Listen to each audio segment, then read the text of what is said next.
ഹരേ കൃഷ്ണ. സർവം ശ്രീ രാധാകൃഷ്ണാർപ്പണമസ്തു. അധ്യായം 17 ശ്രദ്ധാവിഭാഗങ്ങൾ. ശ്ലോകം 7. ആഹാരസ്ത്വപി സർവസ്യ ത്രിവിധോ ഭവതി പ്രിയഃ യജ്ഞസ്തപസ്തദാനം തേഷാം ഭേദമിമം ശൃണു.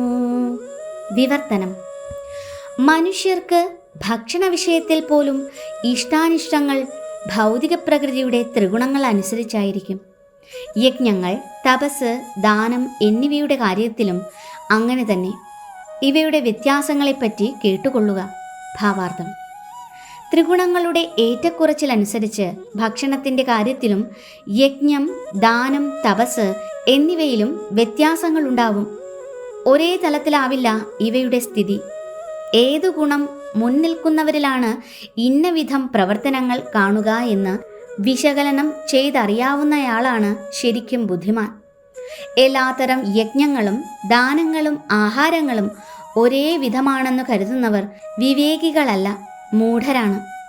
ചില മിഷനറി പ്രവർത്തകർ ഉപദേശിക്കാറുണ്ട്, ആർക്കും ഇഷ്ടം പോലെ എന്തും ചെയ്യാമെന്നും പരിപൂർണതയിലെത്താൻ അതൊരു വിഘ്നമാവില്ലെന്നും. വേദനിർദ്ദേശമനുസരിച്ചല്ല ഈ വിഡ്ഢികളായ വഴികാട്ടികളുടെ പ്രവർത്തനം.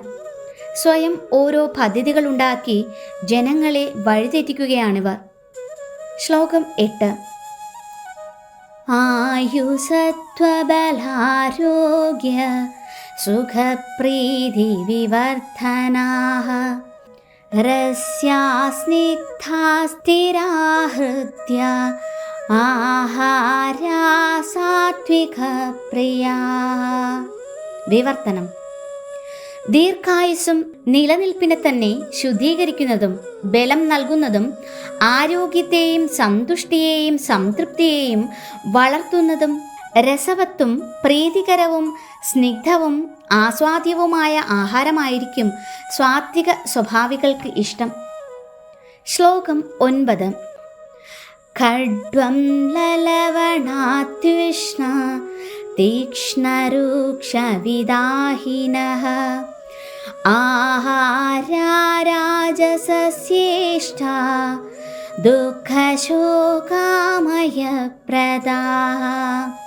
വിവർത്തനം: കയ്പ്, പുളിപ്പ്, ഉപ്പുരസം, കടുത്ത ചൂട്, എരിവ്, വരൾച്ച എന്നിവ കൂടുതലുള്ള ആഹാരപദാർത്ഥങ്ങളെ രാജസ സ്വഭാവികൾ ഇഷ്ടപ്പെടുന്നു. ഇത്തരം ഭക്ഷ്യങ്ങൾ ദുഃഖത്തിനും രോഗങ്ങൾക്കും വഴിവെക്കുന്നവയാണ്. ഹരേ കൃഷ്ണ. സർവം ശ്രീ രാധാകൃഷ്ണ അർപ്പണമസ്തു.